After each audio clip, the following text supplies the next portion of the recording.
இந்த ஏரியால வந்து கடந்த 2 மாசத்துக்கு முன்னாடி வந்து முதலமைச்சர் வந்தாரு.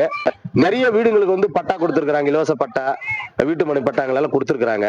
இந்த தேசிய நகருக்கு ஏதாவது கொடுத்திருக்காங்களா அந்த மாதிரி? 650 வீட்டுக்கு வந்து ஒசூர்ல வந்து கொடுத்துருக்காங்க. தேசிய நகருக்கு வந்து 17வது வார்டுல வந்து எதுவுமே பண்ணல. நாகராஜ் என்ற நண்பர் கவுன்சிலர் அவர் வந்து கொடுக்குறேன்ட்டு நம்ம கிட்ட பெட்டிஷன் எல்லாம் வாங்கிட்டு போனாங்க. நான் நேரடியாக போனேன்.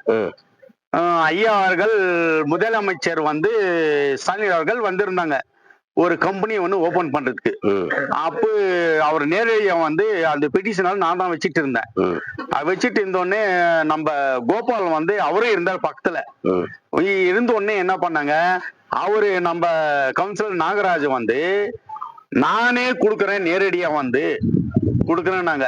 சரி, அவரும் வந்து வாட்ஸ்அப்ல வந்து நம்ம கொடுத்தது வந்து வந்திருக்கு அப்படின்னு சொன்னாப்புல. அப்புறம் வந்து எதுவுமே பண்ணல. நம்ம தேசிய நகருக்கு வந்து எதுவுமே பண்ணல. 17வது வார்டுல இருந்து நாகராஜ் வந்து அவர் மேலும் மக்களுக்கு என்ன வேணுமோ பண்ண சொல்லுங்க, பண்ணாதான் நம்ம செய்ய முடியும். நானு இப்ப பட்டா கொடுக்கறதுக்கான மனு வந்து கவுன்சிலர் கிட்ட கொடுத்தீங்களா, சிஎம் கிட்ட நேரடி கொடுத்தீங்களா?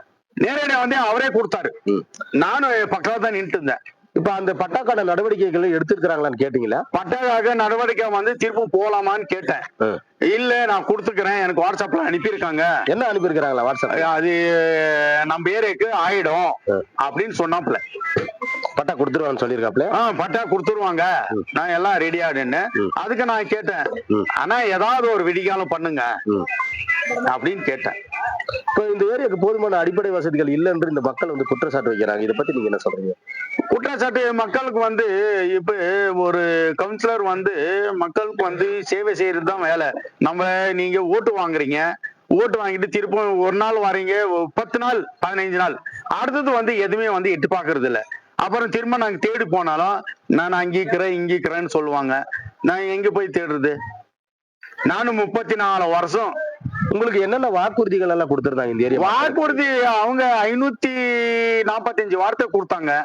நம்ம இங்க ஏதோ அடிப்படை வசதிகள் ஏரியாக்கு என்னென்ன அடிப்படை செய்தி தரேன்னு சொல்லிட்டு அந்த கவுன்சிலர் வந்து சொன்னாங்க, நான் பட்டா வாங்கி கொடுக்குறேன்ட்டு அறிவிச்சாங்க. என்னது டாடா ஏசில வச்சு அறிவிச்சாங்க. பண்ணல, எதுவுமே பண்ணல. எதுவும் பண்ணல. எதுவுமே பண்ணல. உங்க பேரு? ராஜப்பா, எம் ராஜப்பா. வந்து இங்கே நம்ம தேசிய நகர்ல பாத்ரூம் கட்டி இருக்காங்க. அந்த பாத்ரூம்ல வந்து மக்கள் வந்து 250 வீடு 265 வீடு இருக்கு. அங்கே வந்து யாரும் வந்து அங்க போறது இல்ல. அடிப்படை வசதிகள் வந்து நம்ம ரோடு கிளியரன்ஸா வந்து எதுவுமே இல்லை. ஒண்ணு, அதுக்கு வந்து நாங்க அந்த பாத்ரூமுக்கும் வந்து டேக்ஸ் கட்டுறோம். ஒரு ஆளுக்கு 2 ரூபா. இப்ப எங்க வீட்டுல 8 பேர் இருக்கிறாங்க. 8 பேருக்கு 16 ரூபா கட்டுறோம். அது கட்டியும் எதுவும் வந்து வேலை வந்து கரெக்டா செய்யல. இன்னொரு விஷயம் என்னன்னா, நம்ம ரோடு வந்து கிளியரன்ஸ் இல்லை. ரோடு இதனால வந்து மாநகராட்சி அதிகாரிகள் நடவடிக்கை எடுத்து இந்த கிளீன் பண்ணு சொல்றீங்களா? மாநகராட்சி தான் பண்ணோம், அவங்களுக்கு நாங்க கொடுக்கணும் இல்ல. பணியாளர்கள் உங்களுக்கு வாரத்துக்கு ஒரு வாட்டி வந்து கிளீன் பண்ணுவாங்களா? வரதுங்களே வாரத்துக்கு எங்க வர்றது இல்ல, ஒண்ணு இல்ல. பாவம். அந்த அதிகாரிக்கு தகவல் கொடுத்திருக்கீங்களா? அதிகாரிக்கு ஆல்ரெடியா வந்து நான் கொடுத்துருக்கேன். முனிசிபாலிட்டி ஆபீஸ்ல வந்து நான் வந்து பெட்டிஷன் கொடுத்துருக்கேன். என்ன சொல்றாங்க அதிகாரிங்க? அவங்க அதிகாரிங்கன்னா மேல் கொண்டு வந்து அவங்க குப்பை எடுக்கிறவங்க வராங்க, நீட்டா வந்து உங்களுக்கு ரோடு இருக்கும். இன்னொரு விஷயம் எடுத்துருக்காங்களா இது வரைக்கும்? இது வரைக்கும் ஏதோ எப்போ 4 நாளுக்கு 5 நாளுக்கு ஒரு முறை வராங்க. அது எப்போ வராங்கன்னு தெரியல. இப்ப நாங்க வேலைப்பட்ட மக்களுக்கு இருங்க, நாங்க வெளியில வேலைக்கு போயிடுறோம். வெளியில வேலைக்கு போனாலும் வந்து எந்த நேரத்துல வராங்கன்னு தெரியுது இல்ல. எந்த நேரத்துல வராங்க, எப்ப போறாங்க நாங்க பாக்குறது இல்ல. காலையில போனா சாயந்தரம் எல்லாம் வந்து அவங்க வந்தா கிளீன் பண்ணி போயிடுறாங்களா? எங்க கிளீன் ஒண்ணு இல்ல. இன்னொன்னு என்னன்னா, நம்ம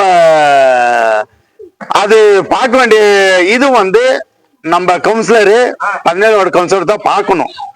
நாங்க அவர்கிட்ட நிறைய முறை நாங்க சொல்லியிருக்கோம். நிறைய முறை சொன்னாலும் நான் பாக்குறேன், நான் நேரிடம் வந்து கூப்பிடுறேன் அப்படின்னு சொல்றாரு. திருப்பம் அவரு எங்க சொல்றாரு, திருப்பம் கிடைக்கிறது இல்லை. கிடைக்கும் போதெல்லாம் நான் லால் கேட்ல சொல்றேன், சொன்னாலும் எதுவுமே கிடையாது.